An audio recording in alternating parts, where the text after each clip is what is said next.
ബൈക്കൊക്കെ എടുക്കാൻ വേണ്ടി നമ്മൾക്ക് എല്ലാവർക്കും പറ്റുന്ന കാര്യമാണ്. നമ്മൾ എടുക്കുന്ന എല്ലാ കാര്യം അത് അതേ രീതിക്ക് തന്നെ മെയിൻറ്റെയിൻ ചെയ്യുന്നതിലാണ് മെയിൻ കാര്യം.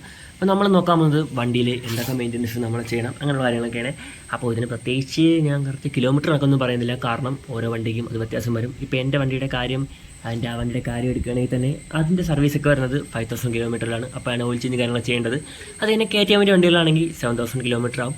അത് തന്നെ GS310 അങ്ങനെ BMW വണ്ടികളിലൊക്കെ പോവുകയാണെങ്കിൽ അതൊരു 10,000 കിലോമീറ്ററിൽ ഒന്നിച്ചായിരിക്കും സർവീസൊക്കെ ചെയ്യേണ്ടത്.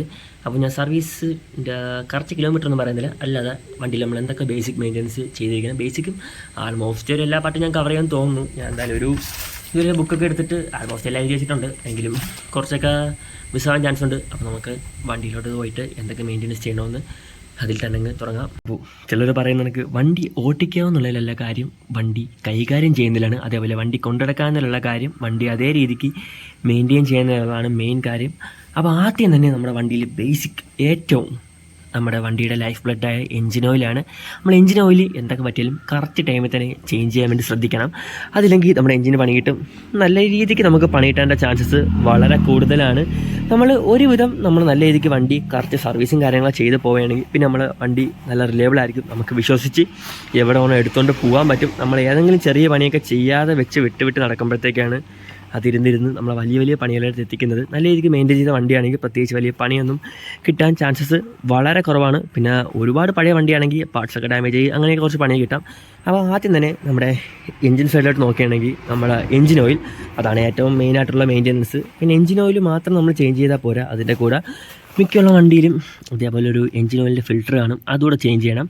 ആ ഫിൽറ്റർ ഞാൻ നേരത്തെ പറഞ്ഞല്ലോ, പ്രത്യേകിച്ച് കിലോമീറ്റർ കണക്കൊന്നും പറയുന്നില്ല, കാരണം പല വണ്ടിക്കും അത് വ്യത്യാസം വരും. ഇപ്പോൾ എൻ്റെ വണ്ടിയുടെ കാര്യത്തിലാണെങ്കിൽ 5000 5000 കിലോമീറ്റർ ലോൺസ് ഞാൻ എഞ്ചിൻ ഓയിൽ ചേഞ്ച് ചെയ്യുന്ന സമയത്ത് ഇവിടെ ഒരു എഞ്ചിൻ ഓയിൽ ഫിൽറ്ററുണ്ട്, അതുകൂടെ ചേഞ്ച് ചെയ്യണം. പിന്നെ അതിൻ്റെ ഇടയ്ക്ക് തന്നെ ഒരു 7-8 രൂപയുള്ളൂ. ഇതിൻ്റെ ഇടയ്ക്ക് ഒരു ഓറിങ് വരും, അതുകൂടെ ഒന്ന് മാറി വിടണം. ഇല്ലെങ്കിൽ പിന്നെ നമ്മൾ സെറ്റ് ചെയ്തതിന് ശേഷം ലീക്ക് വന്നു കഴിഞ്ഞാൽ പിന്നെ അഴിച്ചൊക്കെ ചെയ്യാൻ വേണ്ടി പാടാണ്. അപ്പോൾ അങ്ങനെ ചെറിയ ഓറിങ്ങൊക്കെ ഉണ്ട്. അതൊക്കെ നമ്മളെ വണ്ടിയുടെ എഞ്ചിൻ ഓയിലും അല്ലെങ്കിൽ മറ്റേ പാട്ടൊക്കെ ചേഞ്ച് ചെയ്യുമ്പോൾ അതുകൂടെ ഒന്ന് മാറി വിടാൻ വേണ്ടി പ്രത്യേകം ശ്രദ്ധിക്കണം. പിന്നെ അടുത്ത കാര്യം നമ്മുടെ വണ്ടിയുടെ എയർ ഫിൽറ്റർ കറക്റ്റ് ഓരോ സർവീസിലും മാറ്റാൻ ശ്രദ്ധിക്കണം. ഈ കാര്യങ്ങളൊക്കെ പുതിയ വണ്ടി എടുക്കുന്നവരൊക്കെ ആണെങ്കിൽ കറക്റ്റ് ചെയ്ത് തന്നെ വരും. പിന്നെ അവരെ വണ്ടിയുടെ ഫ്രീ സർവീസൊക്കെ കഴിയുമ്പോൾ പുറത്ത് കൊടുത്തൊക്കെ ചെയ്ത് തുടങ്ങുമ്പോഴാണ് വണ്ടി അങ്ങനെ മെയിൻറ്റെയിനൊക്കെ ചെയ്യാതെ വരുന്നത്. പിന്നെ സെക്കൻഡ് ഹാൻഡ് വണ്ടിയൊക്കെ എടുക്കുന്ന ആളാണെങ്കിൽ അവർക്ക് ഈ മെയിൻ്റെനൻസിനെ പറ്റി വലിയ ധാരണയൊന്നും ഉണ്ടാവില്ല. ഞാനും വണ്ടി എടുത്തപ്പോൾ അതൊക്കെയായിരുന്നു, അപ്പോൾ വലിയ ഇതൊന്നും ചെയ്യില്ല. അതുകൊണ്ടാണ് ഈ വീഡിയോ ഞാൻ ചെയ്യുന്നത് തന്നെ.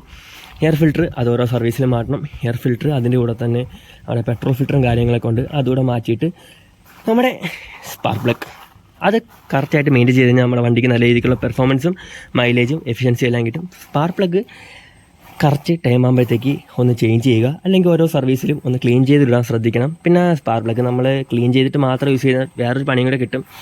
എന്തെങ്കിലും ഡാമേജ് ആയിട്ട് നമ്മൾ സ്പാർക്ക് പ്ലഗ് മാറാൻ വേണ്ടി അടിക്കുമ്പോഴത്തേക്ക് ഒരിക്കലും ഊരാതെ വെച്ചേക്കുന്ന സ്പാർക്ക് പ്ലഗ് ആണെങ്കിൽ അത് ഒടിഞ്ഞായിട്ടാവും. പിന്നെ ഈ സെക്ഷനൊക്കെ അഴിച്ച് നമ്മൾ ലേറ്റി കൊടുത്തു വേണം അത് നമ്മൾ ചേഞ്ച് ചെയ്യാൻ. അടുത്തത് നമ്മൾ ഫ്രീക്വൻ്റ് ആയിട്ട് ചെക്ക് ചെയ്യേണ്ട കാര്യമെന്ന് വെച്ചാൽ നമ്മുടെ വണ്ടിയുടെ എയർ പ്രഷറാണ്, ടയറിൻ്റെ എയർ പ്രഷർ. അത് ഓരോ വണ്ടിക്കും വ്യത്യാസം വരും. എൻ്റെ വണ്ടിയിലാണെങ്കിൽ ബാക്ക് 32, ഫ്രണ്ട് 25 ആണ് വരുന്നത്. അത് പിന്നെ നമ്മളെ വണ്ടിയുടെ ലെവൽ ചെക്ക് ചെയ്യേണ്ട കുറച്ച് കാര്യങ്ങളൊക്കെ ഉണ്ട്. എന്ന് വെച്ചാൽ നമ്മുടെ എയറിൻ്റെ ലെവൽ ചെക്ക് ചെയ്യണം. പിന്നെ നമ്മുടെ കൂളൻറ്റിൻ്റെ ലെവൽ മിനിമത്തിൻ്റെ മാക്സിമത്തിൻ്റെ ഇടയിൽ തന്നെ നിൽക്കാൻ നോക്കണം. ഇപ്പോൾ ഇതിൽ കണ്ടു കഴിഞ്ഞാൽ എൻ്റെ മിനിമത്തിന് താഴെയാണ് തോന്നും, എങ്കിലും വണ്ടി സ്ട്രൈറ്റ് ആയിട്ട് വെച്ച് ചെക്ക് ചെയ്യുമ്പോഴത്തേക്ക് അത് കറക്റ്റ് ആയിരിക്കും. പിന്നെ എൻജിൻ ഓയിൽ ഇതൊക്കെയാണ് നമ്മൾ, പിന്നെ ബ്രേക്ക് ഫ്ലൂയിഡൊക്കെ ഉണ്ടാകാൻ നോക്കണം. അതൊക്കെയാണ് ലെവലായിട്ട് നമ്മൾ ചെക്ക് ചെയ്യേണ്ട കാര്യങ്ങൾ. അത് കഴിഞ്ഞാൽ ചെയിൻ മെയിൻ്റെനൻസ് ആണ്. നമ്മൾ ചെയിൻ കറക്റ്റായിട്ടുള്ള ഇൻ്റർവെല്ലിൽ ഞാൻ ചെയ്യുന്നതെന്ന് വെച്ചാൽ ഒരു 500 കിലോമീറ്റർ ആകുമ്പോഴത്തേക്ക് ചെയിൻ ഒന്ന് ക്ലീൻ ചെയ്ത് ലൂബ് ചെയ്തിടും. അതേ കണക്ക് തന്നെ ഇത് മാത്രം ചെയ്താൽ പോരാ, നമ്മുടെ ചെയിനിന് ഒരു ഫ്രീ സ്ലാക്ക് കാണും. അത് മാനുഫാക്ചർ റെക്കമെൻഡ് ചെയ്യുന്ന കറക്റ്റ് ഒരു സ്ലാക്ക് തന്നെ മെയിൻറ്റെയിൻ ചെയ്യാൻ വേണ്ടി നോക്കണം. അപ്പോൾ ഇതാണ് ചെയിൻ മെയിൻ്റെനൻസിൻ്റെ പാട്ടൊക്കെ. പിന്നെ സ്പ്രോക്കറ്റൊക്കെ നമ്മൾ മാറാൻ നേരത്ത് അത് പലവർക്കും അവരെ യൂസേജും മെയിൻ്റെനൻസിനനുസരിച്ച് ലാസ്റ്റ് ചെയ്യും. എനിക്ക് എന്തായാലും ഒരു 20,000+ എൻ്റെ സ്പ്രോക്കറ്റൊക്കെ ലാസ്റ്റ് ചെയ്യുന്നുണ്ട്. അപ്പോൾ ഈ സ്പ്രോക്കറ്റ് മാറാൻ നേരത്ത് ഇതിൻ്റെ അകത്തൊരു 3 ബിയറിങ്ങും ഒരു ഡാമ്പർ ബുഷൊക്കെ ഉണ്ട്. അതൊക്കെ ഡാമേജ് ഇല്ലെങ്കിലും അങ്ങ് മാറി വിടക്കുക, അത് കുറച്ച് പൈസയാവും. അല്ലാതെ നമ്മൾ ഇത് മാറിയിട്ട് പിന്നെ അത് ഡാമേജ് ഒന്ന് മാറണമെങ്കിൽ ഒന്നേന്ന് അയച്ചിട്ട് നമുക്ക് വീണ്ടും അതൊരു ലേബറായിട്ട് കിടക്കും. പിന്നെ നമ്മുടെ ബ്രേക്ക് പാഡ്സ് വണ്ടി ഓടിച്ചാൽ മാത്രം പോരാ, നമുക്ക് ആവശ്യമുള്ളപ്പോൾ അതേ രീതിയിൽ എഫിഷ്യൻ്റായിട്ട് വണ്ടി നിർത്താൻ കൂടെ വേണം. അതിന് നമ്മൾ ബ്രേക്ക് പാഡ്സ് കറക്റ്റ് ആയിട്ടുള്ള ഇൻ്റർവെല്ലിൽ ചേഞ്ച് ചെയ്യാൻ വേണ്ടി ശ്രദ്ധിക്കണം. നമ്മൾ ബ്രേക്ക് പാഡ് കറക്റ്റായിട്ട് ചേഞ്ച് ചെയ്തിട്ട് ഓടിക്കഴിഞ്ഞാൽ ഇതേപോലെ നമ്മുടെ ഡിസ്കിൽ ഗ്രൂസ് ഫോം ആവും. പിന്നെ നമ്മൾ പുതിയ ബ്രേക്ക് പാഡ് വാങ്ങിച്ചിട്ടാലും ഈ ഗ്രൂസ് ഉള്ളതുകൊണ്ട് നമ്മുടെ ബ്രേക്കിംഗ് എഫിഷ്യൻസി നല്ല രീതിക്ക് കുറവായിരിക്കും. പിന്നെ ഈ ഡിസ്ക് എന്തായാലും എത്ര നമ്മൾ ബ്രേക്ക് പാഡ് മാറി ഓടിയാലും കുറേ നാൾ കഴിയുമ്പോഴത്തേക്ക് ഡിസ്കിൽ ഇതെല്ലാം ഗ്ലൂസ് വരും. അപ്പോൾ ഈ ഡിസ്ക് കൂടെ ചേഞ്ച് ചെയ്യണം. അത് ബാക്കും ഫ്രണ്ടും ഉണ്ട്. അത് നമ്മൾ ഏത് ബ്രേക്കാണ് കൂടുതൽ യൂസ് ചെയ്യുന്നത് അതേ രീതിക്കായിരിക്കും നമ്മുടെ ബ്രേക്ക് പാഡും കാര്യങ്ങളൊക്കെ വിയർ ഔട്ട് ആവുന്നതും. പിന്നെ നമ്മുടെ ഫ്രണ്ടിലും അതേപോലത്തെ വീൽ ബിയറിങ്സ് ഉണ്ട്. ആ ബിയറിങ്സും നമ്മൾ കറക്റ്റായിട്ട് ചെക്ക് ചെയ്ത് കറക്റ്റ് ടൈമിൽ മാറണം. പിന്നെ നമ്മുടെ ഇതിലുള്ള ഫ്ലൂയിഡിൻ്റെ കാര്യം നോക്കുകയാണെങ്കിൽ എഞ്ചിൻ ഓയിലിൻ്റെ കാര്യം ഞാൻ നേരത്തെ പറഞ്ഞിരുന്നു. അടുത്തായിട്ട് നമ്മുടെ കൂളൻ്റ്. ഈ കൂളൻ്റ് ഒന്നും തീരുമ്പോഴല്ല മാറേണ്ടത്, അതിനും കറക്റ്റ് ഇൻ്റർവെൽസ് ഉണ്ട്. ആ ടൈമിൽ തന്നെ കൂളൻറ്റും നമ്മൾ മാറിയിരിക്കണം. പിന്നെ ബ്രേക്ക് ഫ്ലൂയിഡ് നമ്മൾ കറക്റ്റ് ടൈമിൽ മാറിയില്ലെങ്കിൽ എന്തായാലും കുറേ നാൾ കഴിയുമ്പോൾ അതിൽ മോയ്സ്ചർ കണ്ടൻ്റൊക്കെ കയറി നമ്മുടെ ബ്രേക്കിംഗ് എഫിഷ്യൻസി കുറയും.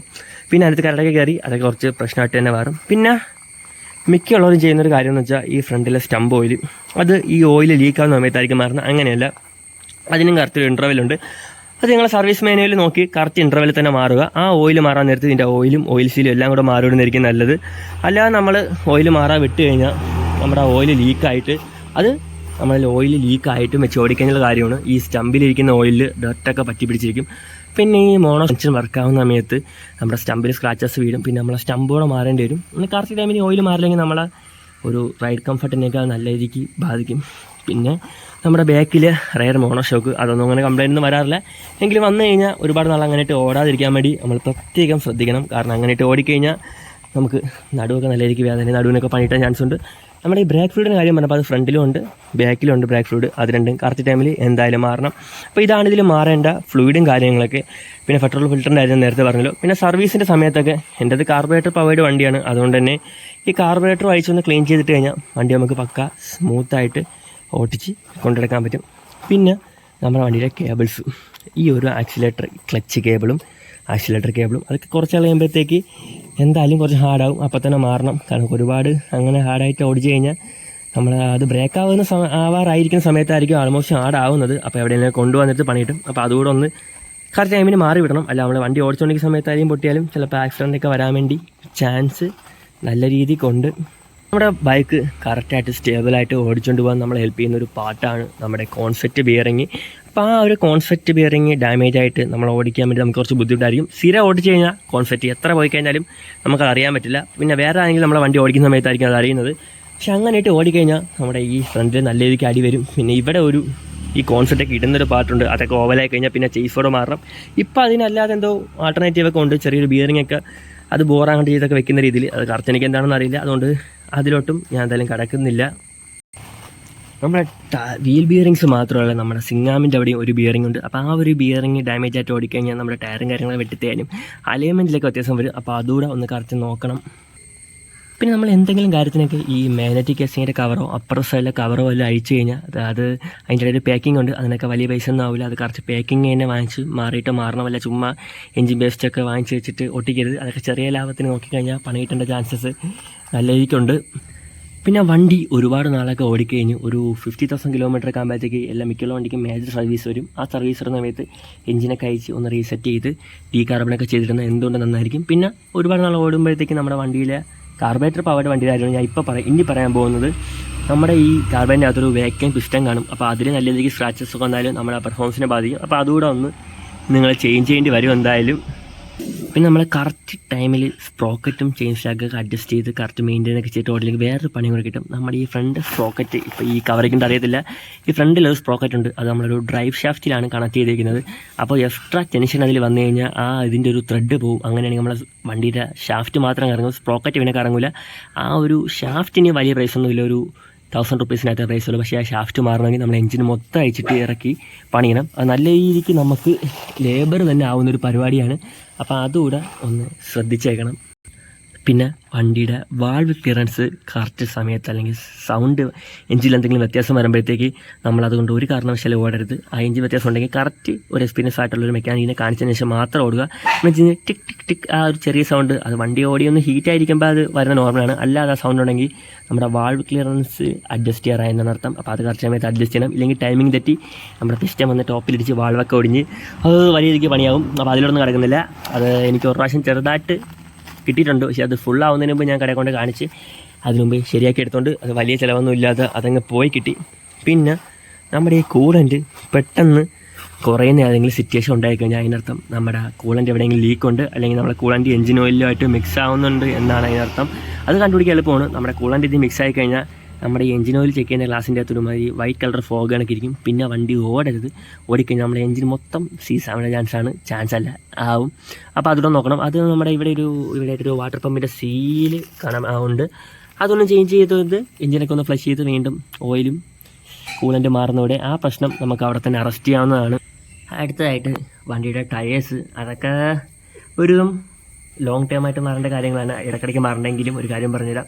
നമ്മുടെ ടയറൊക്കെ മിക്കുള്ളവരും ഈ നൂല് കാണുന്നവർ വേറെയൊക്കെ ഓടാറുണ്ട്. അപ്പോൾ അങ്ങനെയൊന്നും ഒരു അവസ്ഥയോടത് നമ്മളെല്ലാ ടയറിലും ഒരു TW ഉണ്ട്, ടയർ വെയർ ഇൻഡിക്കേറ്റർ. ആ ഒരു ഇതിലെവിടെയുണ്ട് ആ ഒരു ഇൻഡിക്കേറ്ററിൻ്റെ അതുവരെ മാത്രമേ ടയർ ഓടാവൂ. അത് കഴിഞ്ഞ് നമ്മുടെ ടയർ മഴയത്തൊക്കെ തിന്നാൻ ചാൻസ് ഉണ്ട്. ഈ ടയർ കൊടുത്തേക്കുന്ന ഈ ത്രെഡും കാര്യങ്ങളൊക്കെ നമുക്ക് ഗ്രിപ്പിന് വേണ്ടിയല്ല. മഴയത്തൊക്കെ പോകുന്നിടത്ത് വെള്ളം വാട്ടർ ഇതിൻ്റെ ഇടയിൽ കയറും. അതൊന്ന് ചാനൽ ചെയ്ത് ബാക്കിലോട്ട് കളയാനാണ്.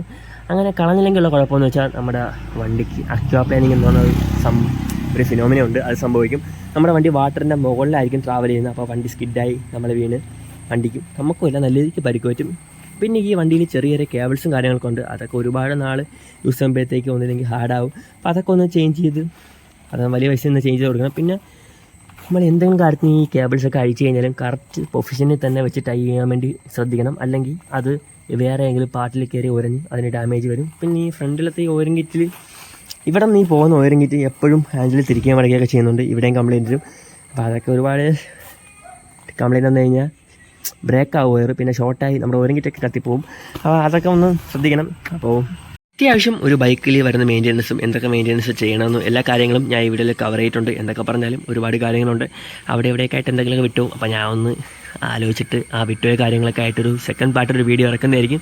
അപ്പോൾ എനിക്ക് എന്തെങ്കിലും മിസ്സായിട്ടുണ്ട് നിങ്ങൾക്ക് തോന്നിക്കഴിഞ്ഞാൽ അതുകൂടെ ഒന്ന് കമൻറ്റ് ചെയ്തേക്ക്. അപ്പോൾ സെക്കൻഡ് വീഡിയോയിൽ അതുകൂടെ എല്ലാം ഇൻക്ലൂഡ് ചെയ്ത് ഞാൻ ഒരു വീഡിയോ ഇട്ടേക്കാം. പിന്നെ ഇതിനെപ്പറ്റി നിങ്ങൾക്ക് എന്തെങ്കിലും ഡൗട്ടും കാര്യങ്ങളൊക്കെ ഉണ്ടെങ്കിൽ എന്നെ ഇൻസ്റ്റ ID കൂടെ എന്നെ കമൻസിൽ കൂടെയൊക്കെ എന്നെ കോൺടാക്ട് ചെയ്യുന്നതാണ്. എൻ്റെ ഇൻസ്റ്റയുടെ ലിങ്കും കാര്യങ്ങളൊക്കെ ഞാൻ എൻ്റെ അക്കൗണ്ടിലെ ബയോയിൽ തന്നെ കൊടുത്തിട്ടുണ്ട്. അതിനു മുമ്പ് തന്നെ അക്കൗണ്ട് ചാനൽ ആദ്യമായിട്ടാണ് കാണുന്നവരാണെങ്കിൽ ചാനൽ സബ്സ്ക്രൈബ് ചെയ്തേക്ക്. That's it for today. പുതിയൊരു വീഡിയോ കാണുന്നവരെ ബൈ ബൈ.